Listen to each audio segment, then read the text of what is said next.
ના પણ આ મને હું થોડોક ઇગ્નોરન્ટ છું આ બાબતમાં કે કવિરાજ અને ઘણા લોકો આઈ થિંક એક જણે મને આદિત્ય દાન ગઢવી પણ કીધું છે. હા એટલે દાન તો લાગે અમારા નામ પાછળ. હા તો એનું કોન્ટેક્ટ શું છે? કારણ કે હું ઇગ્નોરન્ટ છું આ વસ્તુમાં, તો એનો મતલબ શું થાય? એ અમારા બધાના નામની પાછળ દાન રાખે. હવે આનું બહુ લિટરલ મને બહુ ખબર નથી, પણ કે જે કોઈ દેવી દેવતાઓને તમે પૂજતા હોય એનું દાન એમ.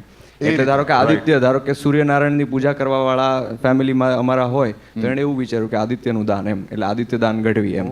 બહુ વધારે હાસ્યની જગ્યા તો આપણે હિસ્ટોરિક શો કરી નાખ્યો. ના ના એવું જાણવું જરૂરી છે, કારણ કે આપણે નોલેજ પણ ઇન્ફોર્મેટિવ રાખ્યા. પેલા 800 વાળાને લાગે ને કે થોડું કંઈ શીખવા બી મળ્યું હોય.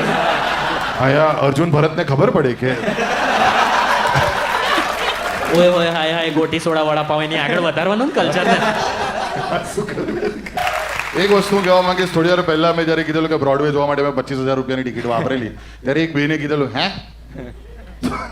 જ્યારે એમને કીધું કે 12,000 રૂપિયાની ટિકિટ હતી એમના શોની, કોઈએ હે ના કર્યું, બધાએ એગ્રી કર્યું. And that's the achievement by Aditya Gadhvi everybody.